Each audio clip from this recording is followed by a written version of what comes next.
നമസ്കാരം. ഗൾഫ് മേഖലയിലെ വാർത്തകളും വർത്തമാനങ്ങളും ചർച്ച ചെയ്യുന്ന ഗൾഫ് ദിസ് വീക്കിലേക്ക് സ്വാഗതം. ഒമാനിലെ പൊതുമാപ്പും സൗദിയിൽ പുതിയ കിരീടാവകാശി പ്രഖ്യാപിച്ചതുമടക്കമുള്ള വർത്തമാനങ്ങളും വിശേഷങ്ങളുമാണ് ഇത്തവണ ഗൾഫ് ദിസ് വീക്കിൽ. ഒമാനിൽ 3 മാസത്തെ പൊതുമാപ്പ് പ്രഖ്യാപിച്ചു. അനധികൃതമായി രാജ്യത്ത് തങ്ങുന്നവർക്ക് പിഴയൊടുക്കാതെ രാജ്യം വിടുന്നതിനോ താമസരേഖകൾ നിയമാനുസൃതമാക്കുന്നതിനോ ഈ കാലയളവിൽ സാധിക്കും. ഏകദേശം 1.5 ലക്ഷത്തോളം പേർക്ക് പൊതുമാപ്പിന്റെ ഗുണം ലഭിക്കുമെന്നാണ് പ്രതീക്ഷിക്കുന്നത്.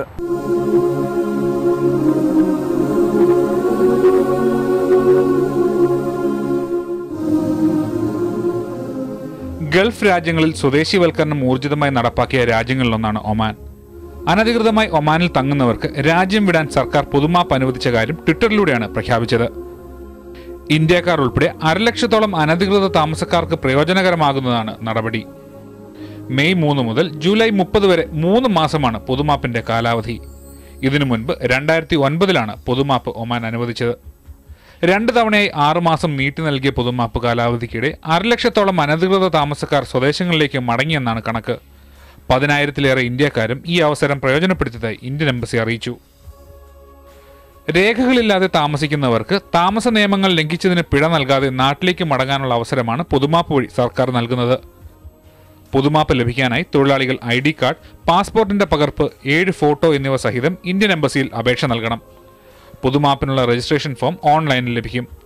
അപേക്ഷകൾ പൂരിപ്പിച്ച ശേഷം എംബസി നൽകുന്ന ഫോറവുമായി ഒമാനിലെ മാനവവിഭവശേഷി മന്ത്രാലയത്തിൽ ചെല്ലണം. ഇന്ത്യൻ പൗരന്മാർക്ക് റുവിയിലെ മന്ത്രാലയത്തിന്റെ ഓഫീസാണ് പ്രവർത്തിക്കുന്നത്. ഇന്ത്യൻ എംബസിയിലെ ജീവനക്കാരുടെ സേവനം ഇവിടെ ലഭ്യമായിരിക്കും. പിന്നീട് ലേബർ ഓഫീസ് നൽകുന്ന സ്ലിപ്പുമായി മസ്കറ്റ് വിമാനത്താവളത്തിനെതിരെയുള്ള റോയൽ ഒമാൻ പോലീസ് ഓഫീസിലെത്തണം. ഉച്ചകഴിഞ്ഞ് 2 മുതൽ വൈകിട്ട് 8 വരെയാണ് ഇവിടുത്തെ പ്രവർത്തന സമയം. ഏഷ്യൻ രാജ്യങ്ങളിൽ നിന്നുള്ള അനധികൃത താമസക്കാരാണ് ഒമാനിലേറെയും. ബംഗ്ലാദേശിൽ നിന്നുള്ള 40,000-ഓളം പേർ അനധികൃതമായി താമസിക്കുന്നുവെന്നാണ് കണക്ക്. പാകിസ്ഥാനിൽ നിന്ന് 4,000 പേരും ഇന്ത്യയിൽ നിന്ന് 3,000-ഓളം പേരും രാജ്യത്ത് അനധികൃതമായി താമസിക്കുന്നുവെന്നാണ് അനൌദ്യോഗിക കണക്കുകൾ. കഴിഞ്ഞ മാർച്ചിലെ കണക്ക് പ്രകാരം ഒമാനിലെ മൊത്തം ജനസംഖ്യ 41.5 ലക്ഷമാണ്. ഇതിൽ 19 ലക്ഷമാകട്ടെ വിദേശികളും. മസ്കറ്റിൽ ഒമാനികളെക്കാൾ കൂടുതലാണ് വിദേശികളുടെ ജനസംഖ്യ. ജനുവരിയിൽ നാഷണൽ സെന്റർ ഫോർ സ്റ്റാറ്റിസ്റ്റിക്സിന്റെ കണക്ക് പ്രകാരം ഒമാനിൽ ജോലി ചെയ്യുന്ന വിദേശികളുടെ എണ്ണം 16 ലക്ഷത്തോളമാണ്. കഴിഞ്ഞ പൊതുമാപ്പ് കാലാവധി സമയം എംബസിയിൽ രജിസ്റ്റർ ചെയ്ത കണക്ക് പ്രകാരം പകുതിയോളം പേർ മാത്രമേ പൊതുമാപ്പ് പ്രയോജനപ്പെടുത്തിയിട്ടുള്ളൂ. ചിലർ 2 തവണ രജിസ്റ്റർ ചെയ്തതാണ് എണ്ണം കൂട്ടാനിടയാക്കിയതെന്നും പറയപ്പെടുന്നു. പൊതുമാപ്പ് കാലാവധി അവസാനിക്കുന്നതോടെ നിയമലംഘകരെ കണ്ടെത്താൻ ഊർജിത പരിശോധനകളും കർശന ശിക്ഷാ നടപടികളും ആരംഭിക്കുമെന്ന് ഒമാൻ റോയൽ പോലീസ് മേധാവിയും വ്യക്തമാക്കിയിട്ടുണ്ട്.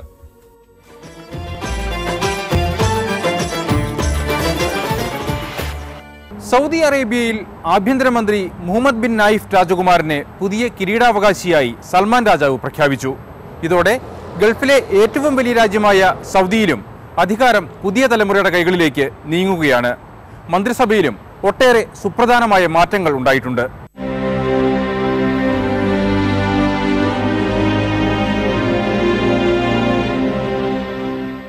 കിരീടാവകാശിയായിരുന്ന മുഖ്രിൻ രാജകുമാരൻ സ്ഥാനമൊഴിയാൻ താൽപര്യം പ്രകടിപ്പിച്ചതിനെ തുടർന്നാണ് മുഹമ്മദ് ബിൻ നായിഫ് രാജകുമാരനെ പിൻഗാമിയായി സൽമാൻ രാജാവ് പ്രഖ്യാപിച്ചത്.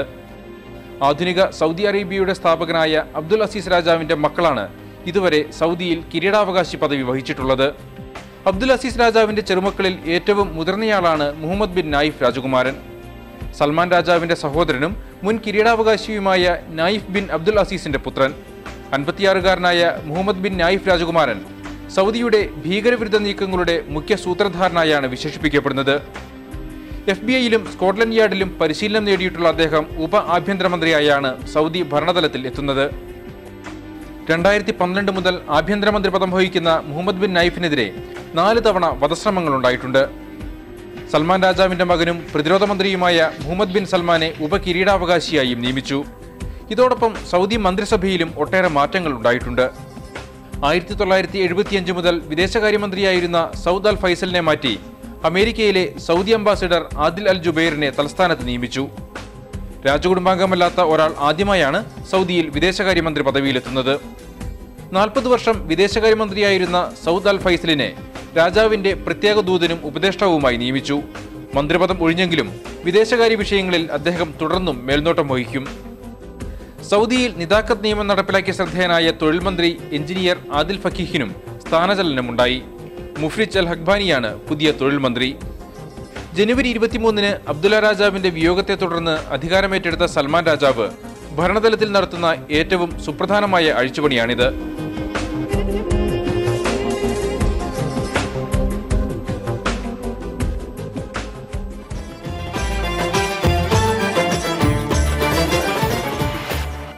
നേപ്പാളിനെ തകർത്തെറിഞ്ഞ ഭൂകമ്പത്തിൽ നിന്ന് അതിസാഹസികമായി രക്ഷപ്പെട്ട് ദുബായിൽ തിരികെ എത്തിയ 6-അംഗ സംഘത്തിന്റെ അനുഭവങ്ങളാണ് ഇനി ഗൾഫ് ദിസ് വീക്കിൽ. ദുരന്തമുണ്ടായി ഒരാഴ്ച പിന്നിടുമ്പോഴും നടുക്കുന്ന ഓർമ്മകളിൽ നിന്ന് ഇവർ മോചിതരായിട്ടില്ല. നേപ്പാളിലേക്ക് നടത്തിയ വിനോദയാത്ര ഇവരെ സംബന്ധിച്ച് ജീവിതത്തിനും മരണത്തിനുമിടയ്ക്കുള്ള പോരാട്ടമായിരുന്നു. മഞ്ഞു പുതച്ച ഹിമാലയൻ മലനിരകൾ കാണണമെന്ന മോഹമാണ് ദുബായിൽ ജോലി ചെയ്യുന്ന ഹാദിൽ ഹനീഫിനെയും സംഘത്തെയും നേപ്പാളിലെത്തിച്ചത്. പക്ഷേ ജീവിതത്തിലെ ഏറ്റവും ഞെട്ടിക്കുന്ന ഓർമ്മയായി മാറി ഇവർക്ക് ഈ വിനോദയാത്ര.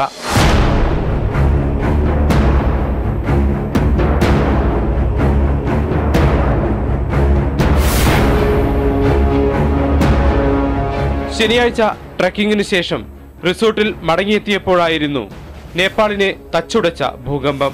1.5 മണിക്കൂർ ട്രക്ക് ചെയ്യണം തിരിച്ച് റിസോർട്ടിലെത്താൻ. റിസോർട്ടിൽ നമ്മൾ ഇന്ന് കയറി അപ്പം തന്നെയാണ് ഇത് നടന്നത്. It started vibrating, and before we even knew that it was an earthquake, it was shaking so bad we could see big mountains rolling down from the mountain, big stones.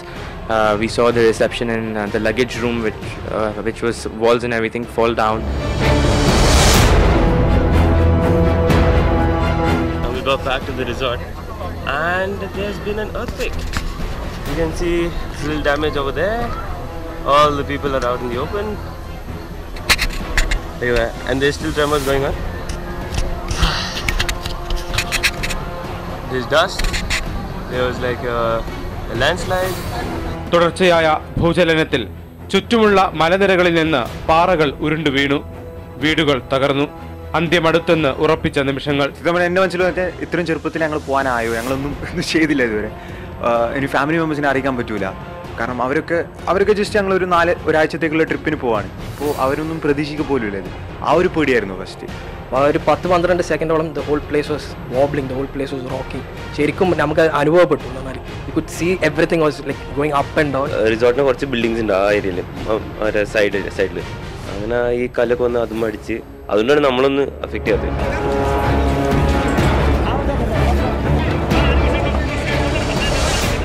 എല്ലാം ശാന്തമായെന്ന് കരുതിയ നിമിഷങ്ങളിൽ വീണ്ടും തുടർചലനങ്ങൾ.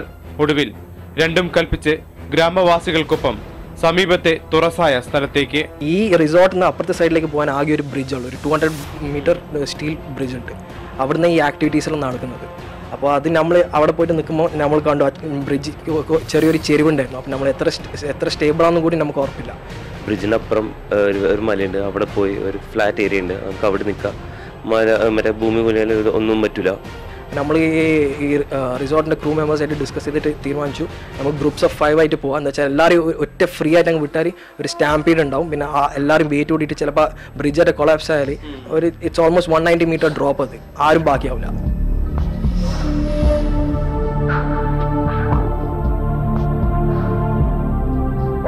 ഭൂമിയുടെ കലിയടങ്ങിയപ്പോൾ ഗ്രാമവാസികൾക്കൊപ്പം രക്ഷാപ്രവർത്തനത്തിനിറങ്ങിയ ഇവർ കണ്ടത് ഞെട്ടിപ്പിക്കുന്ന കാഴ്ചകൾ. ഒരു ഏരിയയിൽ ഒരു 10-20 വീടുകളുണ്ടാവും. അതെല്ലാം കൊലാപ്സായി, അങ്ങനെ ക്രംബിളായി. അപ്പോൾ അതിൻ്റെ ഉള്ളിലുള്ള ആൾക്കാരുണ്ടായിരുന്നു. ആ റബ്ബറിൻ്റെ ഉള്ളിൽ, ആ ഡെബ്രിൻ്റെ ഉള്ളിൽ ആൾക്കാരുണ്ടായിരുന്നു. അപ്പോൾ അന്ന് 2ാമത്തെ ദിവസം നമ്മളിരുന്ന് ആ റബ്ബറിൽ ഇങ്ങനെ കല്ലെല്ലാം മാറ്റിക്കൊടുത്ത് അവിടെ ഒരു ബോഡി ഉണ്ടായിരുന്നു റബ്ബറിൻ്റെ ഉള്ളിൽ. ബേസിക്കലി ആ ഒരു പ്രായ ഒരു പെണ്ണുങ്ങൾ ഒരു കുട്ടീനെ ഇങ്ങനെ കവർ ചെയ്തിട്ട് ഇങ്ങനെ നിൽക്കുക അതിൻ്റെ അടിയിൽ.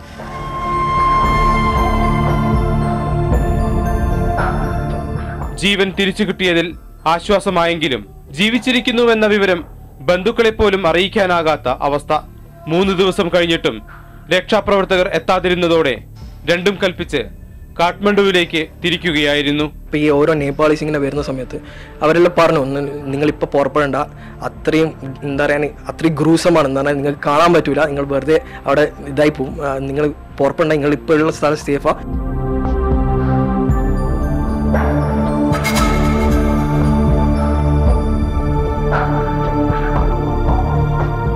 ഭൂകമ്പം തകർത്തെറിഞ്ഞ വഴികളിലൂടെ ജീവൻ പണയം വെച്ചുള്ള യാത്ര. ഒരടി തെറ്റിയാൽ കൊക്കയിലേക്ക്. മലമുകളിൽ നിന്ന് ഇടയ്ക്കിടെ താഴേക്ക് പതിച്ചുകൊണ്ടിരുന്ന വൻ പാറകൾ യാത്ര കൂടുതൽ ദുഷ്കരവും അപകടകരവുമാക്കി. ചെറിയ ചെറിയ കല്ലൊന്നുമല്ല, ഇത് മറ്റേ വണ്ടി ലൈഫ് ക്രൂസിന്റെ ഒക്കെ സൈസ് ഉണ്ട്. വണ്ടികളെ ക്രഷായി കിടക്കുന്ന വലിയ വലിയ പാറകൾ മൊത്തം റോഡിനെ ബ്ലോക്ക് ചെയ്തിട്ട്, എന്നിട്ടും ആ ക്ലിഫിൽ നിന്ന് ഇങ്ങനെ കല്ലുകൾ ഇങ്ങനെ വീഴുന്ന, പാറകൾ ഇങ്ങനെ വീഴുന്ന നമ്മൾ കാണുന്നുണ്ട്. അപ്പോൾ നമ്മളൊരു 10-20 ആൾക്കാരായിരുന്നു നമ്മളൊരു ഗ്രൂപ്പിലുണ്ടായത്. നമ്മൾ ഈ എസ്കേപ്പ് ചെയ്യാൻ നോക്കുന്ന സമയത്ത് അപ്പോൾ നമ്മളിങ്ങനെ 2 ആയിട്ട് ഇങ്ങനെ മേലെ നോക്കി കല്ലിങ്ങനെ വീഴുന്ന ഒരു ഗ്യാപ്പ് കിട്ടുമ്പോൾ ആ ഒരു സ്ട്രെച്ച് നിന്ന് അങ്ങ് ഓടിപ്പോകും. അങ്ങനെയായിരുന്നു ചെയ്തത്.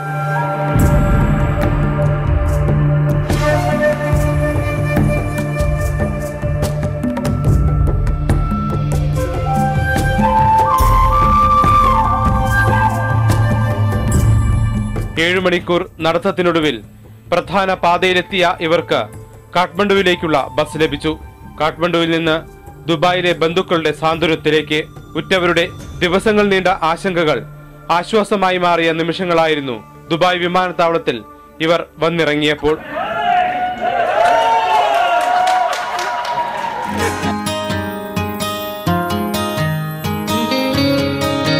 ഭൂകമ്പത്തിൽ എല്ലാം നഷ്ടപ്പെട്ട നേപ്പാളുകാർക്ക് സഹായമെത്തിക്കുക എന്ന ദൗത്യത്തിലാണ് ഇപ്പോൾ ഈ 6 അംഗ സംഘം. അവർക്ക് പൈസയുടെ കൂടുതൽ ഇപ്പം വേണ്ടത് സപ്ലൈസ്, എയ്ഡ്സ് എന്തെങ്കിലും വേണം. അത് ഫുഡായിട്ടാണെങ്കിലും ടെൻറ്റ് മെറ്റീരിയൽ, റോ മെറ്റീരിയൽസ് ആയിട്ട് എന്തെങ്കിലും കൊടുക്കുന്നതായിരിക്കും അവർക്ക് പിന്നെ ഒരു സപ്പോർട്ട് കിട്ടാൻ. ഒരു കാലത്ത് ദുബായിലെ മലയാളികളുടെ സംഗമ കേന്ദ്രമായിരുന്നു ബർദുബായ് ക്രീക്കിന് സമീപമുള്ള ഗോൾഡൻ സിനിമ. 43 വർഷം ഹൗസ്ഫുള്ളായി ഓടിയ ഗോൾഡൻ സിനിമ എന്നേക്കുമായി പ്രദർശനം അവസാനിപ്പിച്ചു കഴിഞ്ഞു. ഇനി മലയാളികൾക്ക് നാടിന്റെ കാഴ്ചകൾ സമ്മാനിക്കാൻ ഗോൾഡൻ സിനിമയില്ല. കുറ്റവാളി യാർ വഴക്കിற்கோ വക്കീലാக മാറുகிறான் இல்லை. अरे ओ सांभा कितना इनाम रखे है सरकार हम पर. पूरा कागज था ये मन मेरा, लिख लिया नाम इस पे तेरा. ഒരിക്കലെങ്കിലും ഗോൾഡൻ സിനിമയിൽ പോകാത്ത മലയാളികളുണ്ടാകില്ല ദുബായിൽ. പ്രവാസത്തിന്റെ ഒറ്റപ്പെടലുകൾക്കിടയിൽ മലയാളികളുടെ സംഗമ കേന്ദ്രമായിരുന്നു ക്രീക്കിന് സമീപമുള്ള ഈ തിയേറ്റർ. 1972 പ്ലാസ സിനിമ എന്ന പേരിലാണ് പ്രവർത്തനം തുടങ്ങിയത്. ഗൾഫ് മേഖലയിലെ ഏറ്റവും വലിയ തിയേറ്ററായ ഇവിടെ 1500 പേർക്ക് ഒരേ സമയം സിനിമ കാണാൻ സാധിക്കുമായിരുന്നു. കേരളത്തിലേതുപോലെ ബാൽക്കണി ഫസ്റ്റ് ക്ലാസ് ടിക്കറ്റുകളാണ് ഇവിടെയും ഉണ്ടായിരുന്നത്. അങ്ങനെ മറുനാട്ടിലെ മലയാളികളടക്കമുള്ള ഇന്ത്യക്കാർക്കായി ജന്മനാടിന്റെ കാഴ്ചകൾ പ്ലാസ സിനിമ വെള്ളിത്തിരയിൽ എത്തിച്ചു.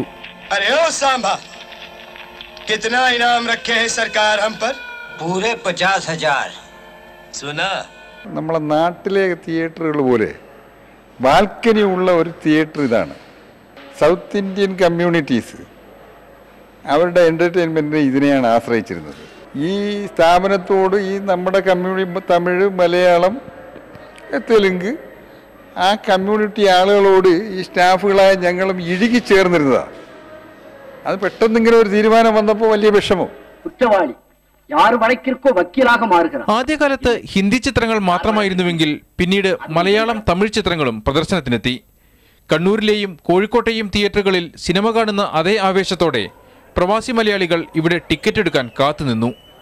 AP ഗ്രൂപ്പും അയ്യങ്കാരൻ ഇന്റർനാഷണലും ചേർന്ന് തിയേറ്റർ വാങ്ങിയതോടെ മലയാളം, തമിഴ് ചിത്രങ്ങളുടെ സ്ഥിരം കേന്ദ്രമായി ഗോൾഡൻ സിനിമ മാറി.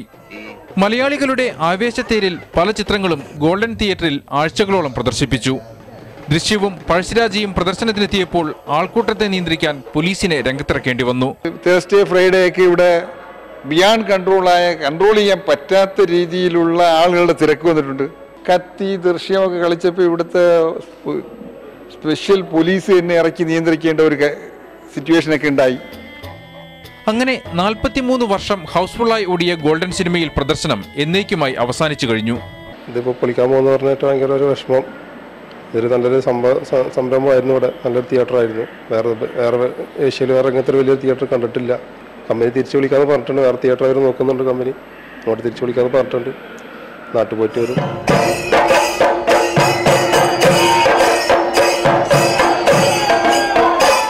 കമൽഹാസന്റെ ഉത്തമ വില്ലനായിരുന്നു അവസാന ചിത്രം. ചരിത്രത്തിലേക്ക് മറയും മുമ്പ് ഉത്തമ വില്ലന്റെ വേൾഡ് പ്രീമിയറും ഗോൾഡൻ സിനിമയിൽ നടന്നു.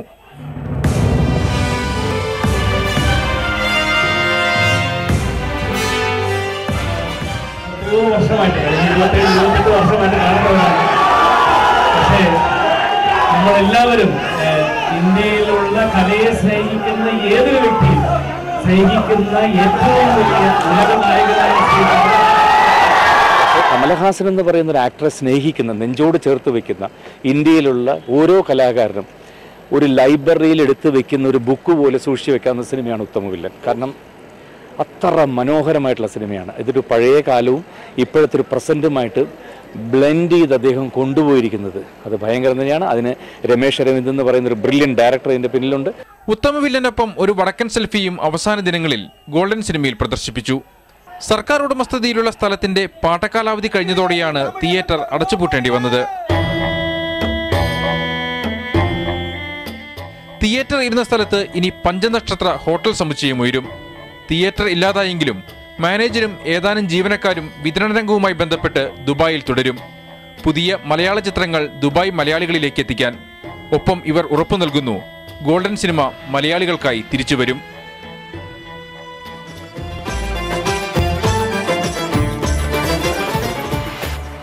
വ്യത്യസ്തമായൊരു വിനോദത്തെക്കുറിച്ചാണിനി. നാണയശേഖരവും സ്റ്റാമ്പ് ശേഖരവുമൊക്കെ ഹോബികളായി നമ്മൾ കേട്ടിട്ടുണ്ടെങ്കിലും ഇതിൽ നിന്നെല്ലാം വിഭിന്നമായി പ്രമുഖരുടെ ജനനത്തീയതികൾക്ക് സമാനമായ നമ്പറുള്ള നോട്ടുകൾ ശേഖരിക്കുകയാണ് ദുബായിൽ ബിസിനസ്സുകാരനായ ലത്തീഫിൻ്റെ വിനോദം. ഇത്തരത്തിൽ 6000-ഓളം പ്രമുഖരുടെ ജനനത്തീയതി നോട്ടുകളാണ് ലത്തീഫ് ശേഖരിച്ചിരിക്കുന്നത്.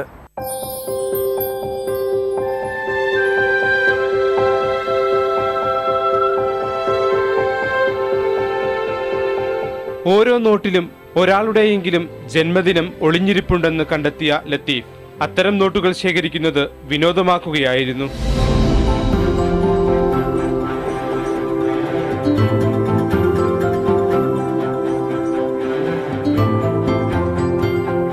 ആദ്യം ശേഖരിച്ചത് മുഖ്യമന്ത്രി ഉമ്മൻചാണ്ടിയുടെ ജന്മദിന നോട്ടുകൾ. നോട്ടുകളിൽ കാണുന്ന 6 അക്ക നമ്പർ പ്രശസ്തരുടെ ജന്മദിന തീയതിയുമായി ബന്ധിപ്പിച്ചാണ് ശേഖരിക്കുന്നത്. 1 മുതൽ 1000 രൂപയുടെ വരെ നോട്ടുകൾ ഇത്തരത്തിലുണ്ട്. ഇന്ത്യയിൽ ആരും ഇങ്ങനത്തെ ഒരു സംഭവം ചെയ്യുന്നില്ല. എല്ലാവരും പഴയ നോട്ടുകൾ കളക്ഷൻ ചെയ്യുന്നുണ്ട്, കോയിൻസ് കളക്ഷൻ ചെയ്യുന്നുണ്ട്. ഈ ഒരു കളക്ഷൻ ആരും ചെയ്യുന്ന കണ്ടിട്ടില്ല. ഒന്നാമത് ഞാൻ കൂടുതൽ യാത്ര ചെയ്യും, ബോംബെ, ഡൽഹി, കൽക്കത്ത, പല സ്ഥലത്ത്, മദ്രാസ്. അപ്പോൾ അവിടെ പോകുമ്പോൾ അവിടുത്തെ ബാങ്കിലുള്ള ആൾക്കാരായിട്ട് ബന്ധപ്പെട്ട് അവർക്ക് പൈസ കുറച്ച് കൂടുതലൊക്കെ കൊടുത്ത് പ്യൂണിനൊക്കെ കൊടുത്ത് അങ്ങനെ ഓരോന്ന് ഡേറ്റ് കൊടുത്ത് പെട്ടെന്ന് കിട്ടില്ല, അപ്പോൾ കിട്ടില്ല. ഡേറ്റ് എഴുതി കൊടുത്ത് പിന്നെ 1-2 ആഴ്ച പിന്നെ അടുത്ത പ്രാവശ്യം പോകുമ്പോൾ അപ്പോഴത്തേക്ക് അവർ റെഡിയാക്കി വെച്ചിട്ടുണ്ടോ, അങ്ങനെ കളക്ട് ചെയ്യും. ഇങ്ങനെ പ്രമുഖ ലോക നേതാക്കളുടെ ജന്മദിനങ്ങൾ ഇന്ത്യൻ കറൻസിയിൽ ലത്തീഫ് കോർത്തിണക്കി. UAE വൈസ് പ്രസിഡന്റും പ്രധാനമന്ത്രിയും ദുബായ് ഭരണാധികാരിയുമായ Sheikh Mohammed bin Rashid Al മക്തൂമിന്റെ ആൽബമാണ് ഇത്തരത്തിൽ ഒടുവിൽ തയ്യാറാക്കിയത്. ഈ ആൽബം ഷെയ്ഖ് മുഹമ്മദിന് നേരിട്ട് നൽകണമെന്നതാണ് സ്വപ്നം.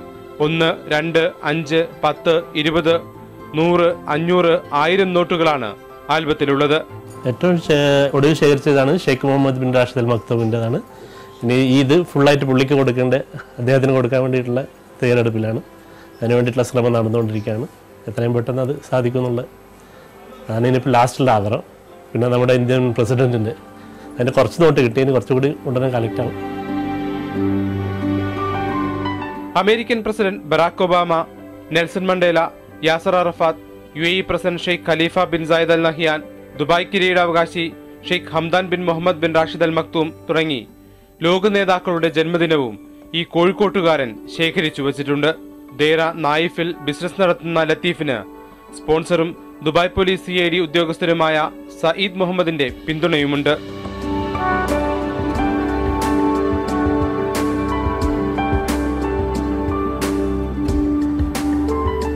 ജവഹർലാൽ നെഹ്റു, ഇന്ദിരാഗാന്ധി, രാജീവ് ഗാന്ധി, പ്രതിപക്ഷ നേതാവ് VS അച്യുതാനന്ദൻ, ഗാനഗന്ധർവൻ KJ യേശുദാസ്, ചലച്ചിത്ര താരം മമ്മൂട്ടി, ഇന്ത്യയിലെ മറ്റു പ്രമുഖ താരങ്ങൾ എന്നിവരുൾപ്പെടെ 6000-ലേറെ പ്രമുഖ വ്യക്തികളുടെ ജന്മദിന നോട്ടുകൾ ഇദ്ദേഹത്തിന്റെ ശേഖരത്തിലുണ്ട്.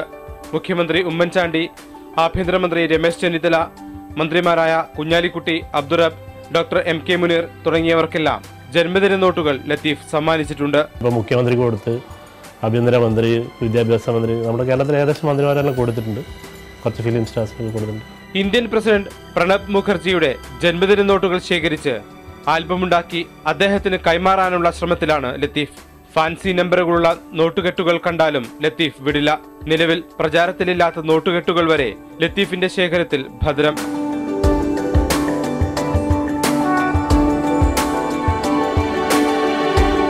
ഓരോ നോട്ടായിട്ടില്ല, എനിക്ക് ഫുള്ള് ബണ്ടലാണ് അവിടെ ഇഷ്ടം.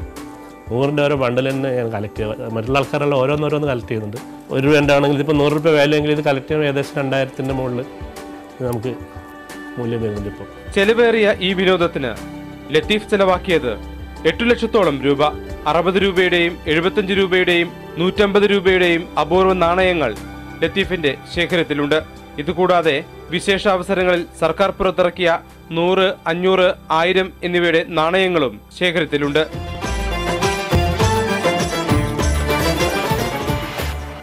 ഈ ആഴ്ചയിലെ ഗൾഫ് ദിസ് വീക്ക് ഇവിടെ അവസാനിക്കുകയാണ്.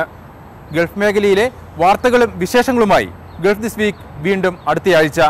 ഈ പരിപാടിയെക്കുറിച്ചുള്ള നിങ്ങളുടെ അഭിപ്രായങ്ങളും നിർദ്ദേശങ്ങളും ഞങ്ങളെ അറിയിക്കുക. വിലാസം: producer Gulf this week, Manorama news, post box number 502638, Dubai media city, UAE. Fax 044264646. Email mmtvdubai@gmail.com.